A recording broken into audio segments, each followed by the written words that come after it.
Maraming nasisirang buhay dahil sa kalibugan. Nagkakagawa ng malit nawawala sa katinuan. May lalaking lahat ng babae gustong mahipuan. Alam kong alam nyo na mali po yan. Mag-aaral na madalas pa sa inuman kesa sa paaralan. Nakalok pintuan, wala nang hintuan. Mga batang babae na pag nasa inuman at nahipuan, tas nalibugan lahat. Nakakalimutan pag nabunga dahil pinairalan. Di niya tiyak meron na namang pamilya na walang-wala sa leipunan. Kasi ginagawa pa din di naman na pagkipunan. Pag ang hinaharap di maharap tatalikuran. Lalaking nakikipagtalikong kani-kanino. Pag nakabuntis di mo na makita maski anino. Ang obligasyon sa bata ay kakalimutan. Kawawang sanggol nakaranas sagad ng kabiguan. Di ko naman nais na pakialaman ang buhay mo.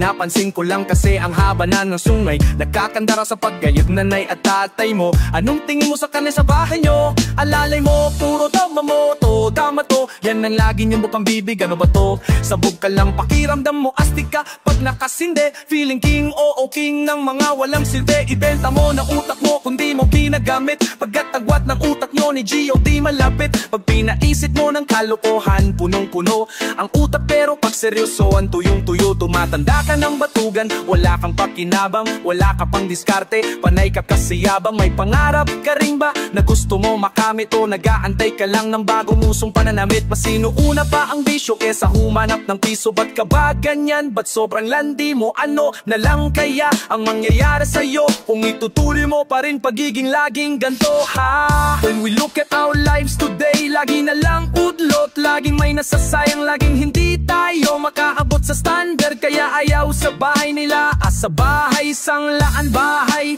Yung man bahay sugalan, bahay ng mga babaeng hindi lumilipad, bahay ng mga lalaking di mo alam kung lalaki. Iba-ibang bahay pero yung lahat ng bahay na yun ay mga bahay na kulungan. Akala mo masaya ka but you are actually limited. Ba't ka nakabilanggo ka? Limited ka, restrained ka. Hindi mo ma-enjoy ang talagang gusto mong enjoy. Ang ine-enjoy mo lang akala mo nagbibigay ng enjoyment, but it is always bitin. Sobra ka kumanghingi ng pambaon, hindi naman pumapasok. Nagdodota ka lang maghapon, pagdating ng panahon sigurado bagsak ang grado. Nakakapanghinayang ang mga ganyan na tao. Sandamagmak ang pagkakataong nasayang nung napahiga di na nakabangon sa kamang merong bedsheet ng kamalasan. Yapos-yapos nilaway-lawayan ang una ng katamaran. Nagkanda baon-baon ka na nakaraang taon, ka-aadik hanggang ngayon. Ano sanay ka ng ganun? Habang buhay ka na lang bang mapapaalipin sa kahirapan ng haba ng listahan sa tindahan para sa pangangailangan?